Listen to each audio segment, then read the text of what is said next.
Welcome back to The Circle, the podcast where we go all in on men's work, embodiment practice, and personal growth from our queer perspective. If you haven't already, please be sure to like, follow, and subscribe. And of course, if there's a topic you'd like to know more about, please send us a message. We'd love to hear from you. Today, we're joined by Jonathan Hammond, a Maui-based author, spiritual teacher, and energy healer. A trained shamanic practitioner and counselor, Jonathan blends Hawaiian wisdom, earth-based psychology, and energy healing in his work with clients all around the world. Tim, Jonathan, are you ready to go all in? I'm ready. Aloha. Let's do this then. So Jonathan, welcome. I'm so glad you could join us today. So happy to be here. Thank you for having me, guys. So you live on Maui now, correct? Correct. So I'm curious, how has living on the island and learning from that land influenced your path as a healer and a teacher? I just got much closer to nature. I was a shamanic practitioner and counselor and all of that in New York City for 25 years. That's how I met Tim. And it was time to go. And I was one of those people who moved my business online during COVID and came here. And it's changed in that I feel very connected to nature now. I feel, and it's one thing to be in consciousness work. It's another thing to tune into that vast sky that I see every day, and the vast ocean that I see every day, and the whales breaching that you can see from your car, and all of that, and swimming with the turtles as a daily experience and all that. So it just it opened something in me in terms of I'd always made a correlation between mental health and spiritual attunement with nature, but it deepened since I've been here. So that's pretty much it. And I wrote a book on Hawaiian spirituality. So there was a point where it was like I got to kind of be on brand and move to the place where I moved to the horse's mouth, so to speak. So that's what I did. So I have and I've left once. I've been here 4.5 years, and I have left the island to teach one time. I've not even gone to one of the other islands. There's where else are you going to go? It's pretty great. There's a beautiful thing about finding your place and being really confident in that place. So yes. You mentioned your books. You're the author of The Shaman's Mind and The Shaman Within. So for all of our listeners and myself, I'm wondering if you could just take us to the basics. What does the word shaman mean to you? Shaman is a healer of relationships, the relationships we have between ourselves and others, between others and others, between others and the planet, between our mind and our body. And the shaman looks to nature. Nature is what we worship in shamanism, and looks to nature to teach us how to be.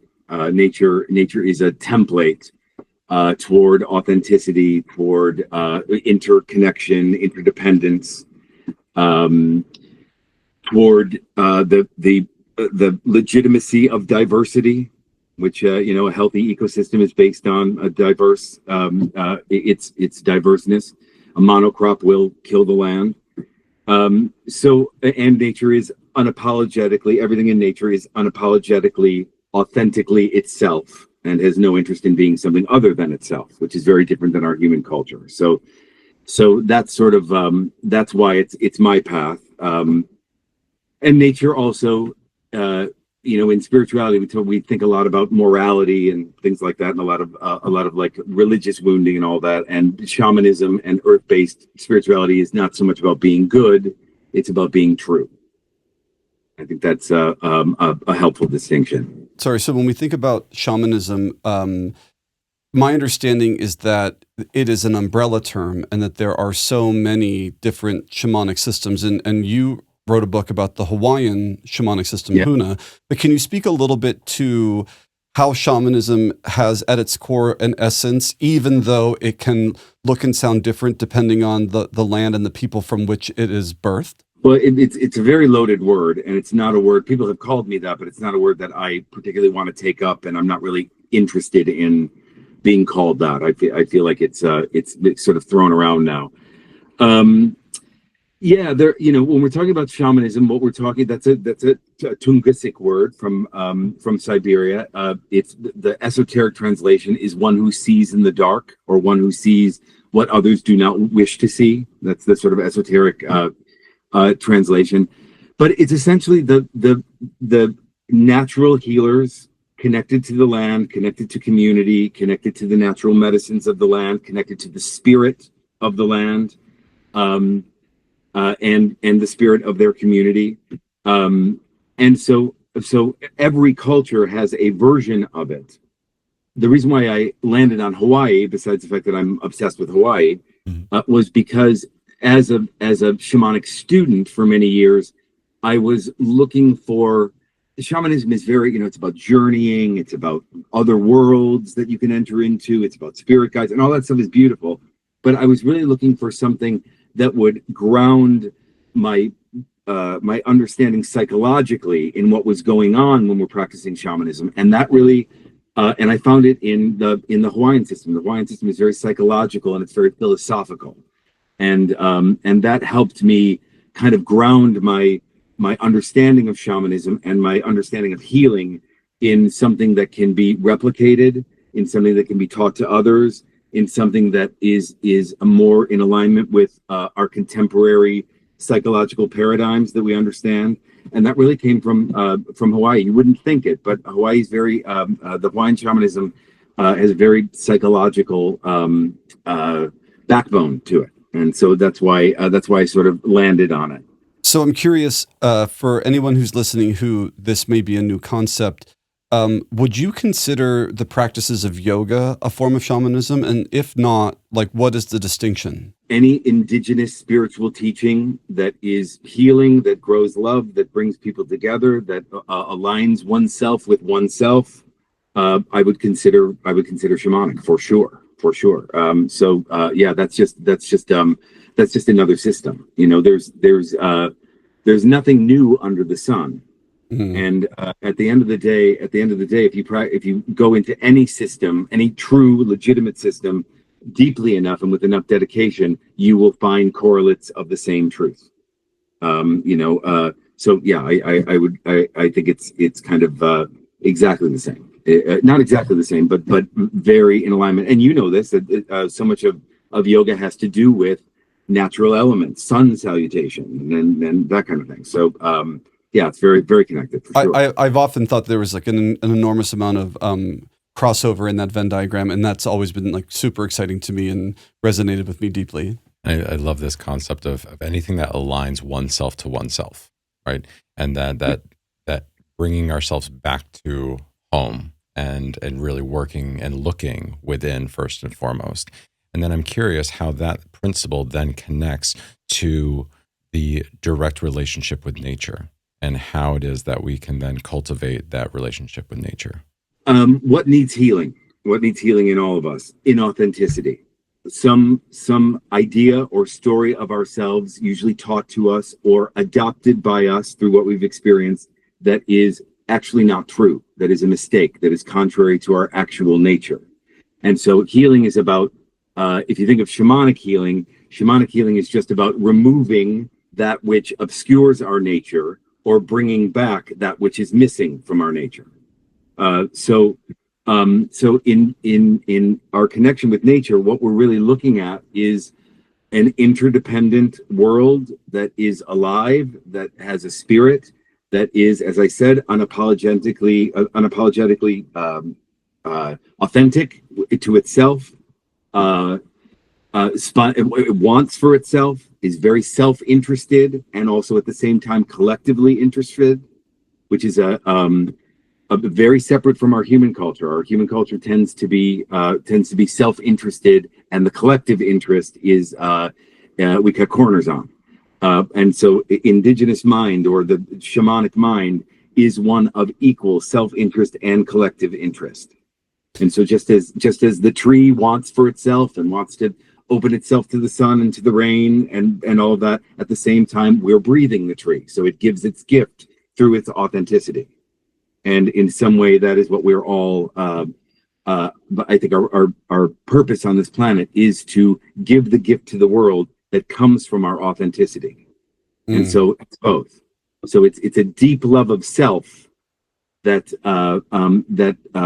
gets one on the path toward the giving the gift of self to the world. And that's just epitomized in nature. So I think you just answered this question with what you were saying, but you know, my first primary spiritual practice is yoga. That's what I have found. Yeah. And one of the reasons I resonated so deeply with yoga is because there was no asterisk by my name because I was a gay person or a queer person. Mhm. And now I'm hearing you talk a lot about the value and importance of authenticity in shamanism. Can you speak just a little bit about the shamanic perspective of queerness and how that has operated for you? Well, it's really rich, and it's really in your face, because in shamanic cultures, and I would say pretty much all shamanic cultures, if the child was thought to be queer, they were immediately put on the shamanic path. That's what two-spirited means, and the idea being that the child holds both a masculine and a feminine polarity. And if you think of the nature of the divine, that is the all. And so the queer person was considered actually closer to the all. Also, because the queer person was not going to follow the conventionality of a family and a wife and all of that, it was that they were a little bit peripheral to those conventional roles, which gave them the license to attune to a bigger perspective than what is in those conventional roles. So the people in the conventional roles went to them to actually learn about consciousness. So it is very rich in the Hawaiian tradition. They're called mahus, but two-spirited people are, and that's even why when you think of queer people now, they're channelers. You know, they're the people that write West Side Story. They're the people that tell us what to wear. They're the people that, you know, they're the people who are attuned to the collective cultural consciousness and have answers that are outside conventional roles. So and that's why you see so many queer people in clergy, as healers, as certainly as shamans. So that's just very much a thing. It's only been since Christianity that queer person as synonymous with holy person became something other than what it truly is. And just to say that one of the reasons why I think everyone's going after trans right now is because because they are the beings with the answers. They are the beings who are we live in a right now in a very binary culture: good, bad, black, white, us, them, Democrat, Republican, and here are all these people, non-binary, trans, who are saying, I do not fit in that system that is dying, and that is dying to itself, and that is self-cannibalizing. I don't fit in that by virtue of what I am, and they can't stand it. They can't stand that there are these beings who've incarnated to usher in a new way of being and a new consciousness. And whether or not straight or gay, however you identify, we all are a little bit of all. And I think that's such a threat.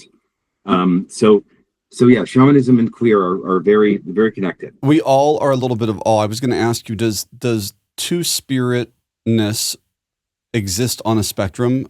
Because we're talking about queer people, but and I'm wondering, I have to imagine some people that are queer have greater or lesser access to it for any number of reasons, but I want to hear from you am I right about that? So, you know, I mean, I've never done this, but you know how people go on Instagram and they look at shirtless selfies, you know, and the guy's looking very pleased with himself. What's he actually doing right now? He might have the most macho body in the world. He's actually in his feminine. He's being seen. The light of attention is being shined on him.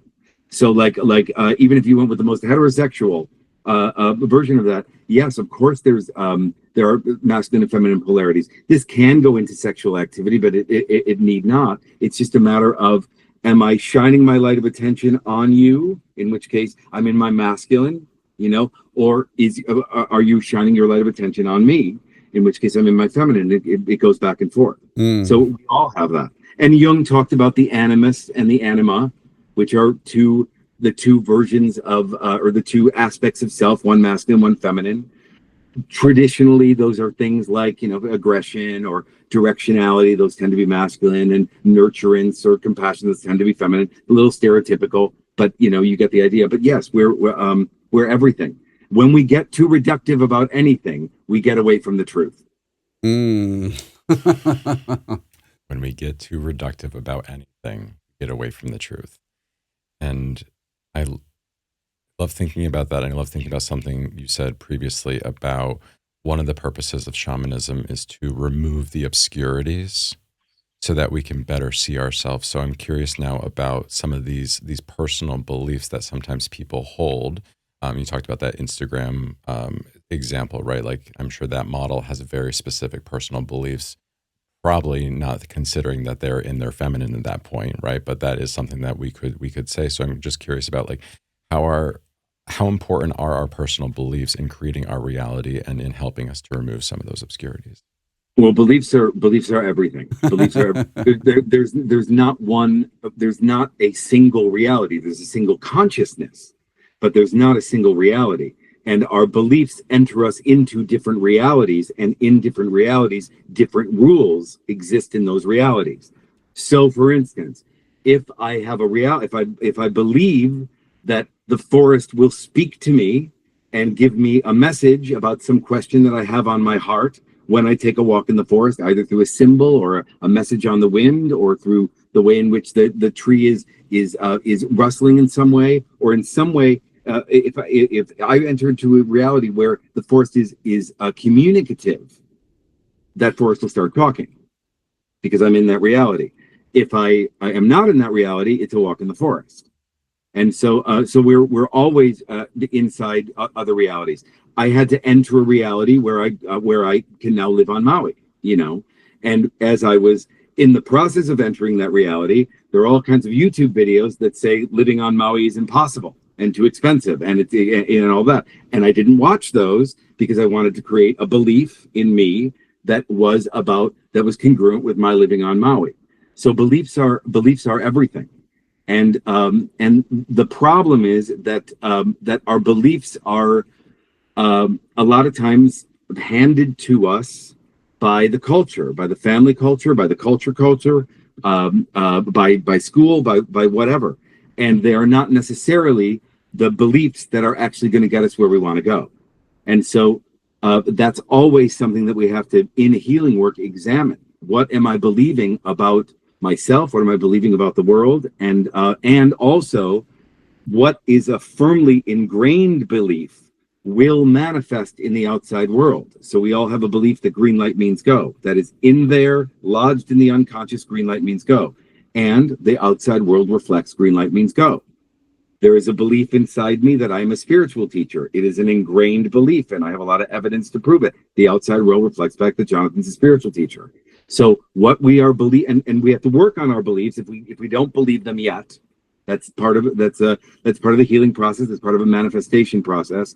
But the idea of even the idea of I have an imagined belief. I don't believe it yet, but I have an imagined belief of where I want to go, and I give clout and legitimacy and attention and focus to my imagined belief so that I can get my unconscious mind to buy the idea that this is something that I want to actually make real.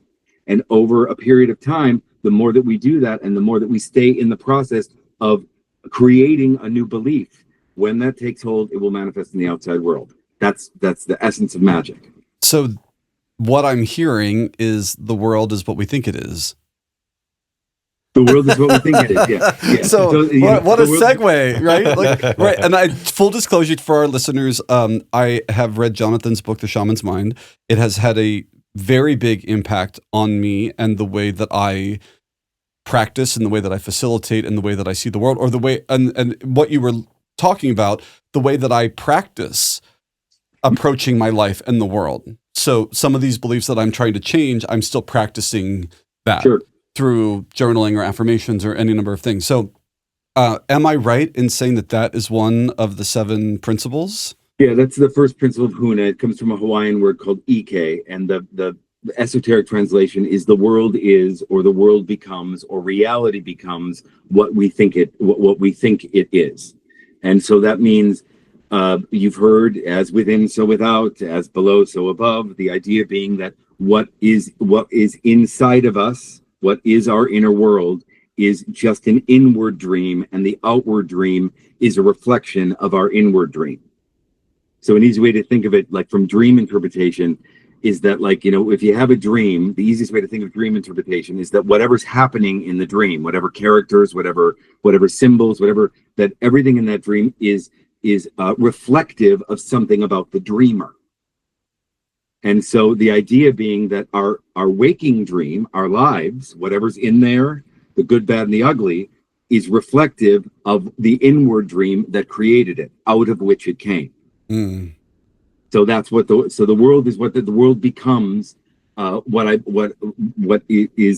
hold inwardly, and that's why it's really important to pay attention to what you're paying attention to, because essentially whatever it is that you're creating inwardly will over time manifest in the outside world, and to pay attention to what's going on in the outside world. And if there's something in the outside world that you don't like, there's something in you that says that thing that you don't like is okay. So, and part of that practice, you know, you mentioned identifying limiting beliefs and affirmations and things like that, but it also sounds like being mindful about what you consume, visually, mentally, not just what we eat, but what images am I allowing myself to see? What movies will I watch? You know, things like that. Is that part of creating the inner story from which we want to birth our outer experience?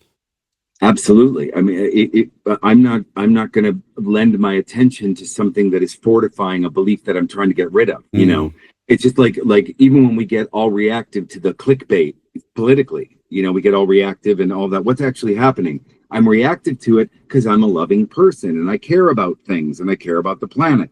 Well, that means that the clickbait is getting my love, and I don't want the clickbait to get my love, and so I turn it off.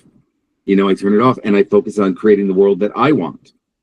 And so that's going on, but I'm doing whatever I can to not participate in it and to get its stench off me as much as I possibly can. So I don't go into, I don't follow every outrage. I know what they are because they're in the consciousness, and we, you know, because that's not the world that I'm creating. Don't ask me why I know this, I just do. I really believe that at this time on the planet, if you think of the planet as growing its own consciousness, and if you think of like the first 3 billion years on the planet, this was not a cute place to live. This was a place of sulfuric gases and, you know, uninhabitable. And so the planet has been evolving toward life for billions of years. Where there is life, where there is consciousness, which means that the planet's consciousness has been evolving too. And I believe that we are in a place where the planet's consciousness does not really want to hold things like racism and homophobia anymore. Like these are dead energies. They're at one point they were maybe useful as the planet was understanding itself. But I really feel like we're in a place where the planet is not interested in holding those energies. They're no longer evolutionarily beneficial for it. We've done that. They don't produce a cute place to live. They don't produce a cute place to live. And so I just feel like they're alive in the people that have a vested financial interest in keeping them alive. But I do not think that they are actual energies that the planet is really interested in anymore. I think the planet is continuing to evolve. And I think when we talk in the spiritual circles about, you know, the new consciousness or even the new earth, you know, we're talking about stepping away from something that is not life affirming. And if we know anything about the earth, is that it is relentless in its pursuance of life, and relentlessly not interested in that which isn't. And so that's the direction that the planet is always going. So this stuff is kind of dying out, even though it seems like it's in power. It's dying out. So this is a new concept for me. This idea that like the planet, the earth, has its own like consciousness. And so I think now if I'm just gonna like use my words and like kind of put some pieces together. So could that potentially be what we mean by saying like the planet has a spirit? Sure. Right. And then we have spirits. There are other things in this world that have spirits. And so like how is all of that kind of connected and kind of like interwoven together. All right, Eric, we're going very cosmological, but okay. But if you think about it this way, so you have a consciousness, and you are an earth being. You were born out of the earth. You are made of the same biological and physiological material of the earth. There is no way that that which birthed you has something different than what you have. And so you are just an individual aperture through which that consciousness reveals itself. But that consciousness is always in place. Another way to think of it is that the earth is kind of a single body. And there's something called the Gaia theory. A NASA scientist from 1979 came up with this idea that the earth behaves like a single self-regulating system like the human body. And that everything on the earth, every being on earth, every microbe on earth, every human on earth is essentially a cell or an atom of that one single body. And so it's that we're connected to an individual consciousness that is connected to the big consciousness. And but they all come from the same place. In terms of spirit, so if you think of the dandelion, underneath has the instructions to be the dandelion, and it grows into being dandelion. And then the outer world provides it with sunlight and air and the conditions for dandelion to happen. So it's kind of like there's the dandelion, the underlying instructions of the dandelion, and the angel hovering over the dandelion saying, let me give you what you need to grow. And so that's our spirit. That's our spirit. So when we are taking actions toward growth, the spirits are all over that, because that's what they're there for. That's what they're there for, to help us get where it is that we're going. So and the instinctive impulse to grow is something deep within us. So there's something deep within us and something outside of us that align and create us.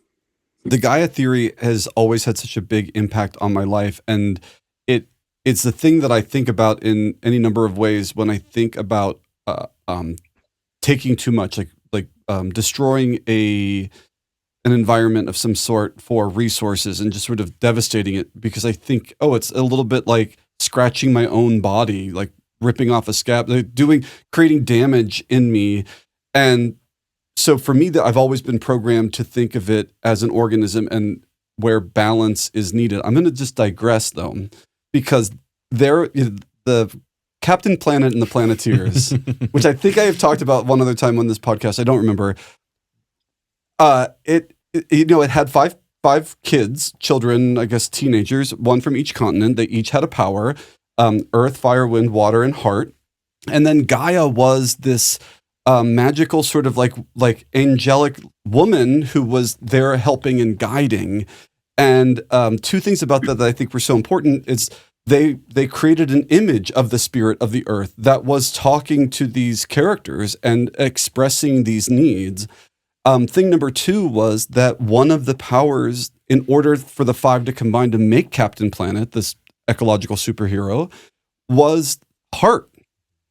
Yeah, I didn't I look back on it now and think, I was getting a teaching through this cartoon, and a beautiful one, really a beautiful one. And one of the abilities that Hart had was that he could communicate with animals. I remember thinking until that episode, I was like, I wonder what Hart does. They didn't, he wasn't like a big player in it. And then I was like, that, and it feels like this spirit connectedness. Yeah, well, you just said something very indigenous mind, Tim, and that is, the Native Americans have this idea of the long body, and the long body is essentially that the earth itself is an extension of one's own body, and so that means that ecological flourishing is self-flourishing, and ecological preservation is self-preservation, and so it's this idea of everything as an extension of self. And that is the ecotherapists call that the ecological self, meaning that I'm connected to the all as one, that it is a part of me. So that's a really rich idea, and in it is if one adopted it. And by the way, it's also the ecological self, or the long body, would be synonymous with Christ consciousness. You know, that unitive consciousness of love with all. Buddha consciousness, that unitive consciousness of love with all. It's just another. It's more of an indigenous way in. But yeah, that's the idea that everything is a part of us. When we think of nature, nature is not a background for our human drama. Nature is we are in a lived relationship with it. We've forgotten that because we don't rely on nature. We don't think we do. We don't rely on nature in the same way that indigenous cultures did. But when you don't know where your next meal is coming from, or where the weather really is a matter of life and death, you are working in conversation with your environment.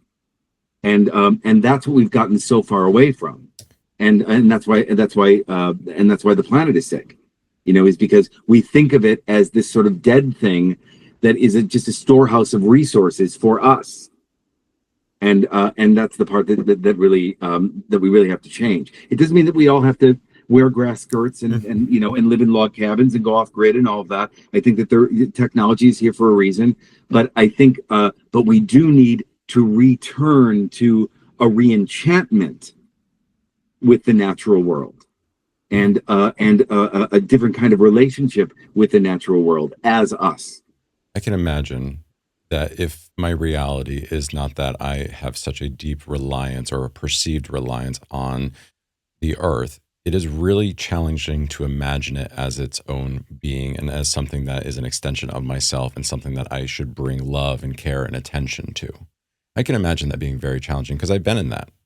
There are times that I am in that because I live in the little bubble that is my life. And it is sometimes really challenging to see outside of that, to be like, oh, that package that I got on Amazon, like the consequences that has, right? Like the environmental consequences that whole life cycle could have, because I'm not considering, right, something bigger than myself. I'm not considering the planet as a being. And so, but the interesting thing about Captain America in that example is it gives Captain me Planet. Captain Planet. Captain America is also excellent, but very different. Captain Planet is that it helps by giving a visual to it. It helps spark my imagination, right? Mm-hmm. It helps make it a little bit more real. So I'm curious now how the power of imagination plays into all of this work. Well, if you think of, imagination is the bridge to everything. Imagination is the bridge. Imagination is the bridge to the forest that gives you the message. Imagination is the bridge to the idea that spirits are around me and I want to connect with them. The imagination is the key to, I want to become a successful podcaster, but I'm not right now, you know, and so I imagine that into being. So it's really important when you think of these big ideas like unitive consciousness, or the illusion of separation. You know, we can't understand that with our mind. We can maybe, if we're lucky enough to have a non-dual experience and touch it for 2 minutes and know that it's there. But imagination is really about taking some of these esoteric truths and going, what if there is one consciousness of which I'm a part? What if I am a single atom in a single organism, and that if I were, that means that I would want my atom or my cell to be the most healthy that it can possibly be. You know, the most glowing with health and life that it can possibly be.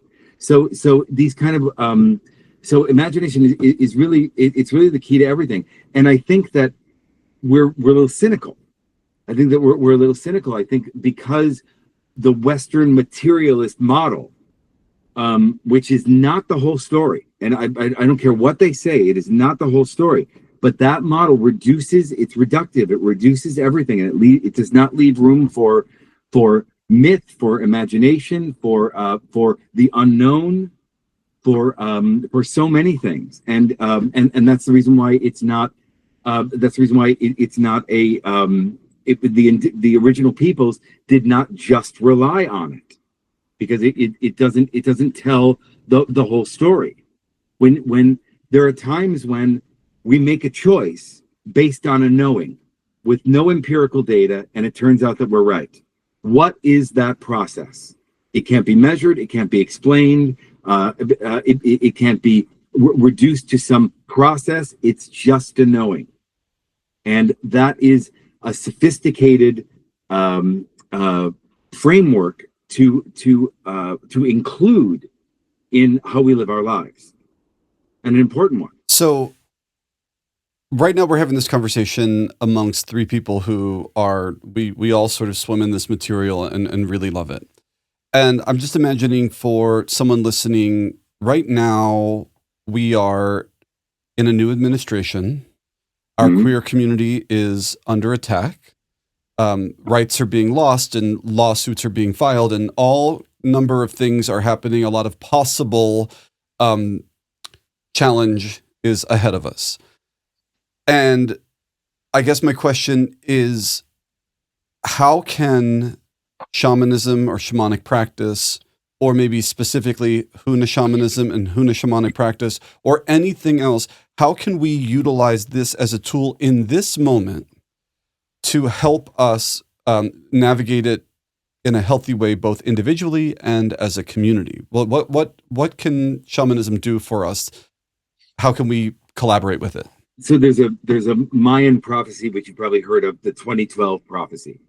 And the idea behind the 2012 prophecy was about that in 2012, it would be the end of a 26,000 year cycle where the beginning of two earths would form. Now, they didn't just mean two separate earths. It's a metaphor. But it meant two distinctly different consciousnesses that were so different they were almost like two planets. And from 2012 onward, there would be this split away from each other. And so if we can attune to and create the one and focus on the one that we want to create, because the old one is dying out. The old one is loaded with shadow, and it's acting out its shadow. And when you act out your shadow, you are actually curating unconsciously your own demise. That is happening. It might not happen in our lifetimes, probably will, although I do think this administration, I think we will see its demise, I think relatively soon. But that is not lasting. It's not gonna hold, but there is this new way. And so it's about that we have to, because everyone's, there's this mass exodus from that reality. It's now been exposed in its grotesqueness. And so there's this mass exodus away from it. And the sense of, I've been relying on this thing that hates me. And I've been relying on this thing that just wants me to send my money up, and all of that. And so a lot of people are doing whatever they can to leave it. And the new earth, it does have less to grab onto because it's new. But the idea is that we all have to enlist our creativity right now, to create something else. And then when we do that, and certainly us as light workers, us as spiritual thought leaders, as we do that, we give other people who want to leave that something to emulate. And so it's that. Now this goes beyond laws. This goes beyond, the being in the muck of policy and all of that, all of which is important. But in terms of consciousness, it's about, I'm going to focus on what I want and not what I don't want. I'm going to focus on what I prefer and not what I don't prefer. And that gets my love. That gets my creativity. That gets my energy. That gets my juice. It sounds like you're also talking about a practice of creativity. And I know, because I know you well enough, that doesn't have to be a painting or a song or a dance, but it does feel like a foundational component to what you're discussing, which is it sounds like we have to find our version or our versions of how we are creative and birth that into the world as part of this process. Am I hearing you right? Right. That's right. And it's really as simple as, if you think of that side, so humans can create toxic realities. They can do that. But the spirits, the spirits that hover around the planet and are ecstatic to help, they are not invested in toxic realities. That's not what they're there for, which is the reason why that thing feels so godless and so devoid of spirit. So when you talk about creating something new that is for the collective, where I lend my heart, my spirit, my juice, for something that is life affirming and growthful and loving, that is the spiritual path, because that's what the spirits support us in. And so we have to buy the idea that our own yearning toward life is a spiritually aligned one. And because that's what they're there for. That's why they would help us to begin with. So yes, it's a practice, and it's really about it's a discipline.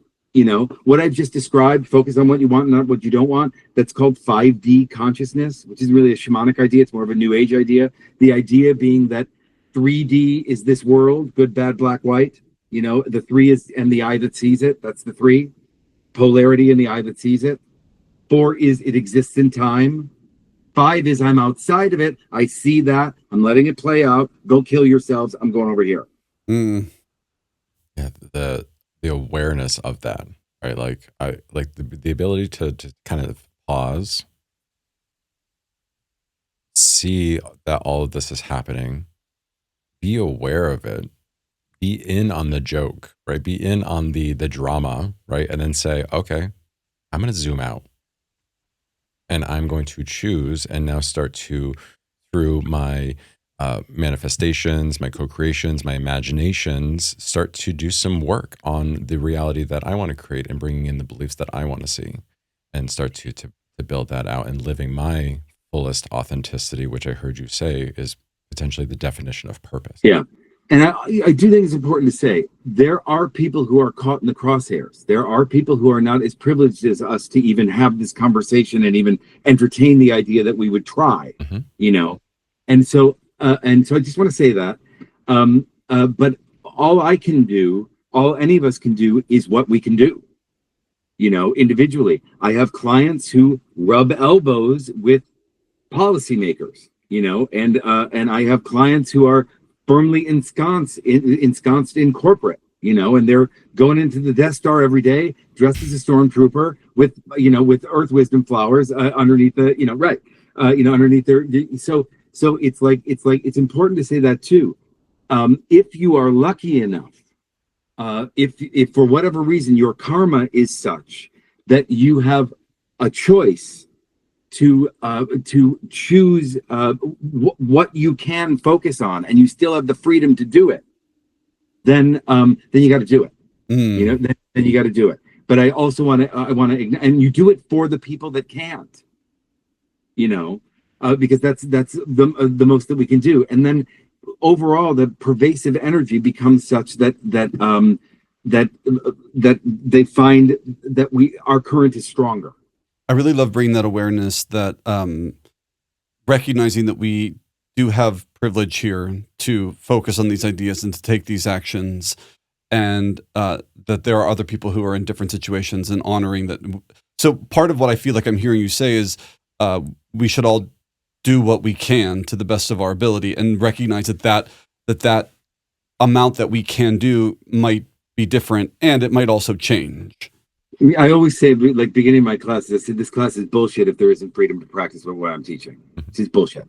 It's just, it's just masturbatory. If it's not under the umbrella of freedom, and so when people's freedom or beings, animals or plants' freedom is mitigated in some way, it changes things.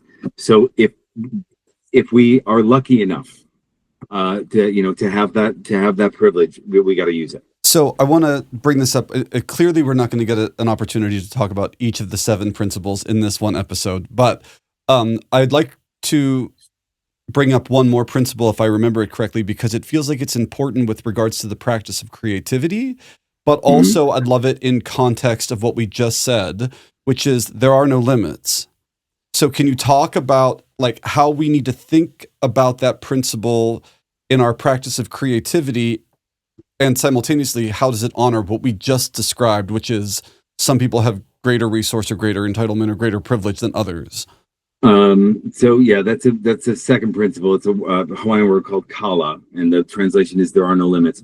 When my teacher Serge King retranslated these, he was coming up in the 80s, and so I think "There Are No Limits" has this kind of Tony Robbins, like you can do anything, you know, like sort of thing.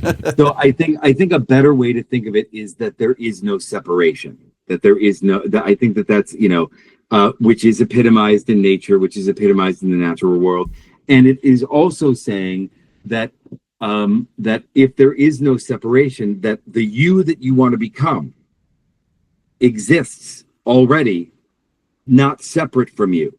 You just have to claim it.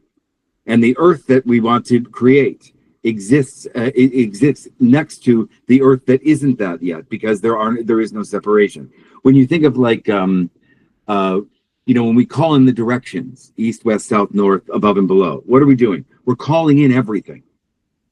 We're calling in everything. All the things that we don't know that we need, we're calling in the unknown unknowns, all the things that co-conspire or would co-conspire if we had an intention toward life or growth or creation. And so the idea being that there's no separation is that I'm not separate from the very things that will bring me more life. That's what "there are no limits" means. And that sounds to me like an idea that is available to everyone. Meaning, when we talked about privilege and resources, that is each person can have that idea and practice with that idea, regardless of the circumstances in which they are living. This is very spooky, but I always burn a couple black candles on my altar, and the black candles represent to me the unknown unknowns, meaning the dynamics that I am not aware of, that are playing out behind the scenes and that are in support of my life. And I am inviting them in, because I'm just a little pea brain that wants what I want, but I have a whole universe at my disposal to bring me what I want. And I'm lighting a candle for all of that. Even though I don't know what it is. That thing of I'm really sure I want to create something, and the thing lands on the flyer lands on your windshield, or you get the mistaken email and it's the person that you were supposed to meet, or all of that. That's the unknown unknowns that we attract through our self-love. I mean, I have to tell this story because my Jivamukti yoga teacher training was a month-long away at Omega. And with the tuition and room and board and the books, it cost about, I told you the story, it cost about $10,000. And I somehow randomly got hired by Disney to do a gay pride research project that paid me exactly that amount. Right. I wasn't really qualified for this. I just did a bunch of Google searching and created a Word document. And I look back on it now, and that was one of those things. I didn't know it was coming, but it was in service to this, and that yoga training has changed my life forever. That's right. It is I wouldn't say it's the absolute beginning, because I've always believed dance was my first spiritual teacher, but it was the first declared spiritual practice into which I was stepping. Were you lighting a black candle at that time? I wasn't, but I wasn't not. But let me say this. I think there's an important thing to say here, that you're organizing that as a belief in a synchronicity that got you where you want to go. Someone else, more cynical or more materialist, would go, "You got lucky," But and so I think, but your belief enters you into a co-creative relationship with your life, with your purpose, with the world, with money, and so it's a better belief, And so the idea that you're telling it as something that is about deepening your own belief in the unknown unknowns, is really helpful. It's a subtle distinction, but it's an important one. But it also feels as if we can then recognize if someone wants or chooses to be cynical, then that is going to be their truth. If someone wants to believe that synchronicities don't exist and that was luck, then that's, so it really then becomes about us being mindful about our experience and our beliefs, because a person talking to us can reflect their own experience, and there's not a lot I can do about that. I work with a lot of women in their 30s from New York, and of a certain culture, I won't say which one, but of a certain culture, there's this thing around, if you're 35 and you have not found the guy yet, you're in trouble. You're in trouble, and you probably won't. And so they're all walking around at 35 or 36 with this belief that it's now too late for me. That is sending a message to the energies of the universe that that's what I have to work with. They're not even looking for it because it's no longer a possibility.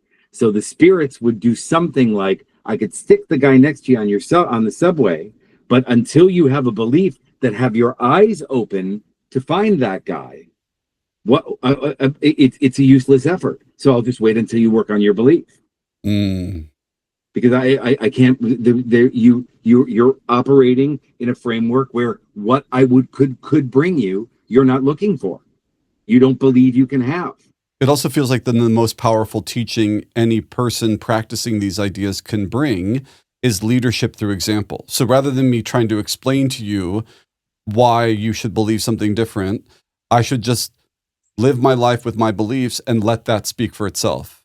I love that. Great. And yeah, I mean, I'm in this chair because of that, right? Because there is a man next to me that is doing that is living his truth, right? And the impact that it has brought me to this chair. It has brought countless men to our circle, thousands of listeners now to this podcast, right? And it really is like a very real, tangible example.